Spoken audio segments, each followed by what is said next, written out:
So today we will be solving the MCQs which are related to some fundamental concepts of chemistry. So first of all, the first question that we have is which of the following statement about isotopes is correct. इसमें तो कौन सी एक statement है जो कि correct है, जो सही है आइसोटोप्स के लिहाज से. तो पहली बात, हमारे पास जो आइसोटोप्स होते हैं वो क्या होते हैं. Basically, isotopes are the atoms of the same element having same atomic number but different mass number. इसका मतलब ये है कि प्रोटॉन नंबर, इलेक्ट्रॉन नंबर तो सेम रहते हैं हमारे पास, लेकिन चेंजिंग किस में आएगी, न्यूट्रॉन नंबर में चेंजिंग आएगी. न्यूट्रॉन नंबर बेसिकली हमारे पास क्या होंगे, डिफरेंट होंगे. ठीक है, हमारे पास न्यूट्रॉन नंबर डिफरेंट होंगे. ऐसे एटम्स को हम बोलते हैं आइसोटोप्स. ठीक है, अब यहाँ पे पहली बात ये बोल रहा है कि isotopes with odd atomic number are abundant. नहीं, ऐसा तो कुछ भी नहीं होता. Isotopes with odd atomic number and even mass number are abundant. नहीं, ऐसा भी नहीं होता. थर्ड है isotopes with even atomic number and even mass atomic mass number are abundant. हाँ, ये बात सही है. फोर्थ है हमारे पास isotopes with even atomic number and odd mass number are abundant. ये भी गलत है. तो सही ऑप्शन क्या हुआ, सी, कि आइसोटोप्स, ऐसे आइसोटोप्स जिनका atomic mass basically even number में हो और जिनका मास नंबर भी इवन नंबर में हो, वो अबंडेंट होते हैं. और जिनका ऐसे आइसोटोप्स जिनका atomic number basically even odd number में हो, तो इवन उनके तो दो से ज़्यादा आइसोटोप्स तो मौजूद ही नहीं होते. ठीक है, जिनका एटॉमिक नंबर या एटॉमिक मास ऑड नंबर में होगा तो उनके आइसोटोप्स बेसिकली मौजूद, दो से ज़्यादा आइसोटोप्स तो मौजूद ही नहीं होंगे. ठीक है, आगे हम चलते हैं. तो हमारे पास सही ऑप्शन हमें मिल गया जो कि है सी. ठीक है, ओके. अब आगे बढ़ते हैं और नेक्स्ट क्वेश्चन ये है, many elements have fractional atomic mass. This is because the mass atom is itself fractional. Atomic masses are average masses of isobars. Atomic masses are average. Basically इसका C आंसर करेक्ट होगा. ऐसा क्यों? Fractional atomic mass निकालने के लिए दो चीज़ें चाहिए होती है. एक आइसोटॉपिक मास, इसके लिए एक दो चीज़ें चाहिए होती हैं, आइसोटॉपिक मास चाहिए होता है और सेकंड उनकी अबंडेंस चाहिए होती है.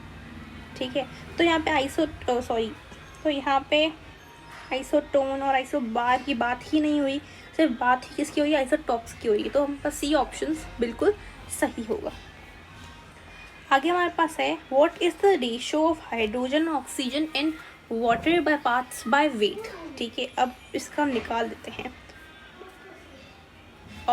हाइड्रोजन का 2, ठीक है, ऑक्सीजन का 16. तो जब हम उसको रेशियो निकालें, डिवाइड करेंगे तो 1:8 आंसर आता है. तो option A is basically correct.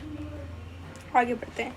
आगे हमें बोलता है, which of the following parts of pairs of substance illustrate the law of multiple proportion. होगा बेसिकली यहाँ पे मल्टीपल प्रोपोर्शन. यहाँ पे कौन सा लॉ बताता है, तो that is basically carbon monoxide and carbon dioxide की किसी एक एलिमेंट की मात्रा चेंज करने से हमारे पास कंपाउंड ही चेंज जाएगा. जबकि यहाँ पे देखें, यहाँ पे H2 है और यहाँ पे D2O है. D2O को हम बोलते हैं हैवी वाटर.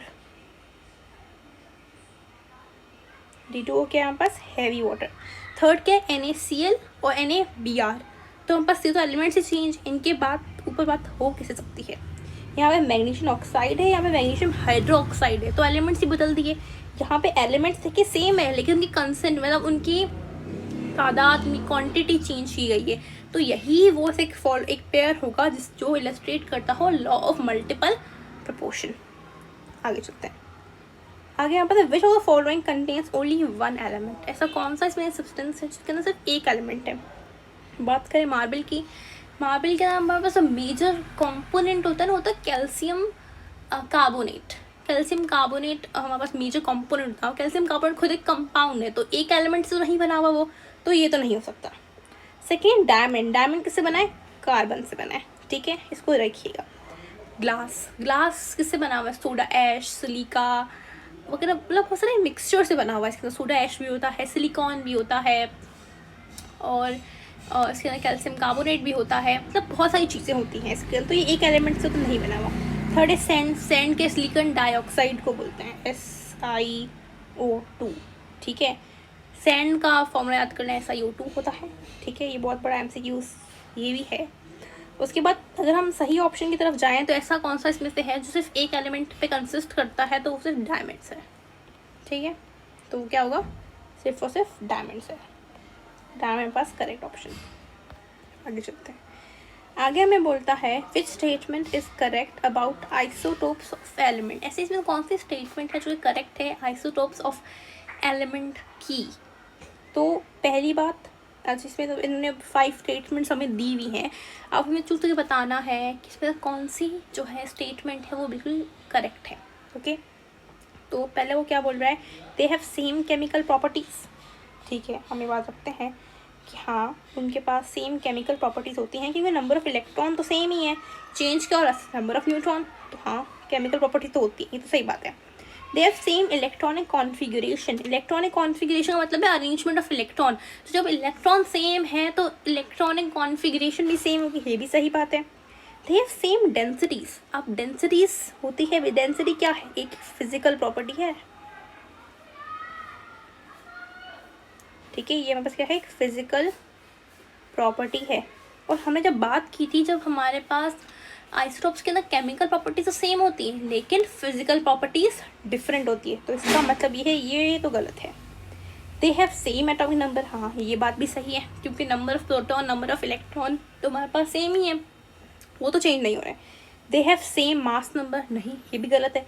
क्यों, क्योंकि नंबर ऑफ़ न्यूट्रॉन चेंज होता है, तो नंबर ऑफ़ न्यूट्रॉन के चेंज होने की वजह से मास नंबर चेंज होता है। तो हमारे पास कौन सी सही स्टेटमेंट्स हैं, तो हमारे सही स्टेटमेंट कौन सी हैं, हमारे पास 1, 2 एंड फोर्थ 1 2 4 कहाँ है, यहाँ है।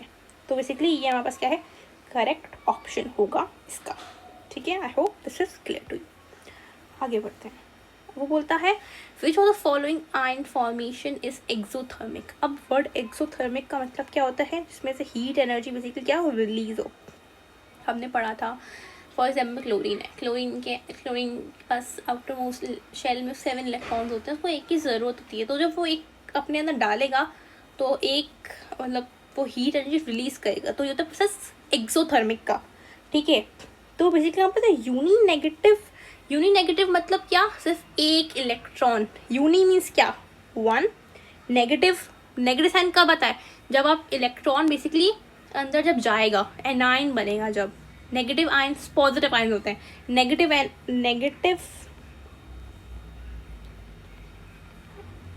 नेगेटिव आयंस का मतलब क्या होता है, हमारे पास क्या बन रहा है, एनाइन बन रहा है, ठीक है। अब यूनी नेगेटिव मतलब यूनी मीन्स 1, एनाइन मतलब नेगेटिव, मतलब एक चार्ज आ रहा है, -1 आ रहा है यहाँ पे, इसका मतलब ये है। यूनी पॉजिटिव, ठीक है। अब यहाँ बोले एक्सोथर्मिक है, एक्सोथर्मिक में यूनी पॉजिटिव कैसे हो गया, जब यूनी पॉजिटिव तब बनेगा जब एनर्जी हमारे पास अंदर डलेगी, जब वो एंडोथर्मिक प्रोसेस होगा। हमने पढ़ा था जब कैटाइन बनता है, ठीक है, तब हमारे पास एनर्जी अंदर जाती है, वो एंडोथर्मिक प्रोसेस होता है। उसके अंदर हीट चाहिए होती है कैटाइन को बनाने के लिए, बट एनाइन को बनाने के लिए हीट रिलीज होती है। तो यूनी पॉजिटिव नहीं हो सकता, डाई नेगेटिव बात आ गई, डाई पॉजिटिव बात आ गई। याद रखिएगा, ये एक छोटा सा कॉन्सेप्ट ये है कि जब वो डाई नेगेटिव बनेगा ना, जब मतलब 2 डाई नेगेटिव मतलब -2, तो वो हीट रिलीज नहीं करेगा, जबकि अब उसके अंदर हीट डलेगी उसके अंदर, ठीक है। तो इसका सही ऑप्शन होगा हमारे पास ए, जो कि हमारे पास है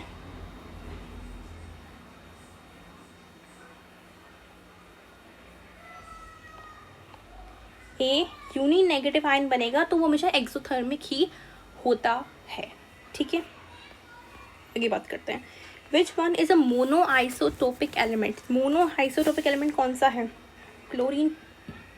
हमें पता है उसके 2 आइसोटोप्स होते हैं, हाइड्रोजन के भी 3 होते हैं, कैडमियम के तो 9 होते हैं, फ्लोरीन एक है इसका 1 होता है, ठीक है। सिल्वर के भी कुछ ज़्यादा ही होते हैं, क्योंकि सिल्वर का एटॉमिक मास क्या है, 56 है मेरे ख्याल से, ठीक है। नहीं, सिल्वर का एटॉमिक मास है 108, और इसका एटॉमिक मास आप देखें इवन में आ रहा है, तो इसका मतलब बहुत सारे इसके आइसोटोप्स होंगे, तो एक तो नहीं होगा। तो इसका सही ऑप्शन क्या रहेगा, फ्लोरीन, ठीक है, आगे चलते हैं।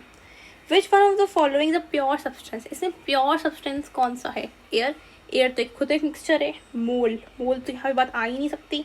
ब्रास, ब्रास मतलब अलॉय होता है। अलॉय क्या होता है? जब दो मेटल्स मिलते हैं ना तो अलॉय बनता है। ये होता है कॉपर और जिंक का अलॉय है ये ब्रास।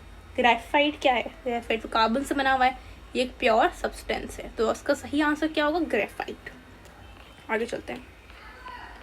आगे हमारे पास बोल रहा है which of the following is always a whole number. अब जो होल नंबर में से मास होता है उसको हम बोलते हैं मास नंबर, जो कि होल नंबर फॉर एग्जाम्पल 14 है तो ये मास नंबर है। अगर मैं लिख दूँ 14.4 या 35.5 तो ये क्या है? ये फ्रैक्शनल एटॉमिक मास है, इसको हम एवरेज एटॉमिक मास भी बोलते हैं। आगे चलते हैं। Which one of the following has 9 isotopes, किसके पास 9 आइसोटोप्स है? तो इसलिए कैडमियम, CD किसका सिंबल है? कैडमियम का। आपको इसलिए सिंबल्स याद होने चाहिए। कैडमियम के कितने आइसोटोप्स होते हैं? 9 आइसोटोप्स होते हैं। आगे चलते हैं। अच्छा, यहाँ पे बोला हुआ है bromine has 2 isotopes having the relative. अब इसके अंदर पूरा फॉर्मूला लगेगा हमारे पास एवरेज एटॉमिक मास फाइंड करने का। फॉर्मूला क्या था कि आइसोटोपिक मास को मल्टीप्लाई कर देंगे उसके रिलेटिव अबंडेंस से। अब पहला मास आ रहा है हमारे पास 75, तो 75 को मल्टीप्लाई करेंगे उसकी अबंडेंस से। अबंडेंस कितनी है हमारे पास? 50.51, ठीक है। इसको प्लस कर दें। अब किसे? ब्रोमीन का 81 मास है, इसको मल्टीप्लाई करेंगे उसकी अबंडेंस से जो कि कितनी है? 49.49। इसको डिवाइड करेंगे हम 100 से, तो जो आपका आंसर आएगा वो बेसिकली आंसर आएगा 80। 80 इसका आंसर होगा, ठीक है, इस ब्रोमीन का। आप इसको अपनी कैलकुलेशन निकाल के भी देख सकते हैं। आगे चलते हैं। आगे हमारे पास बोलता है कि irrespective of the source pure sample of water always seals 88.89% of oxygen and 11.11% of mass of hydrogen. This is explain by the law of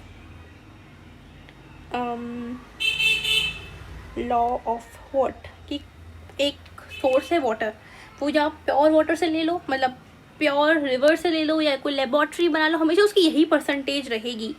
तो ये क्या है? इसका मतलब है लॉ ऑफ डेफिनाइट प्रोपोर्शन, कि अगर आपको वाटर बनाना है तो उसके लिए आपको 1:8 मास ही चाहिए, तो उसकी परसेंटेज ये लिखी हुई है, ठीक है। आपको ऑक्सीजन कितनी परसेंटेज में चाहिए? 88.89 और हाइड्रोजन 11.11% में ही चाहिए होगा, तभी आपका वाटर बनेगा। तो ये कौन सा लॉ है? लॉ ऑफ डेफिनाइट प्रोपोर्शन, ठीक है। So I hope these MCQs are clear to you. If you have any kind of queries, you can ask me